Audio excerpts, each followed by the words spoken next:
For a normal conception, we all know that we need a normal semen count of 15 to 20 million.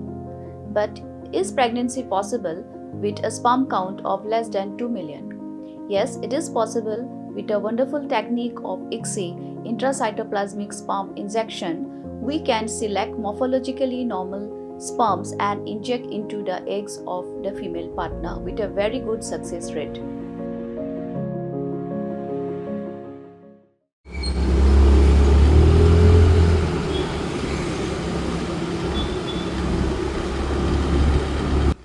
Kumshi benta ban pynpaw ke Jingsngewlem na benta kilong gieng ke beladu no ele ke beit bathon ha ke jing thombor ke no ha Pahalgam. Man ha ke arpu prat terek uya yong arjar apsan pat ki dukan ha yodo kendailat bat kat to kene teli ki than polo bat penthor ke la Khang lut.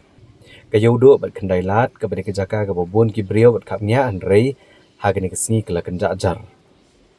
La ban kedo hang ne ban ke liang ke Meglaya Citizens Forum ke la kerpat bane snok tilang bat Khang ya lagi dukan kumsi benta ban Jingsngewlem halor ke Jingsha thombor kile ano kabalaja ha Pahalgam.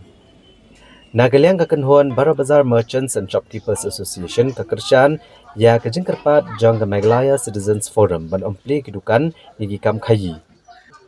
Hagane ke jing thombor jengile ano kabalaja ha Pahalgam kila senret kuli napang ha kaba atun robot kinong jing okai kutai kila klan no hasyan.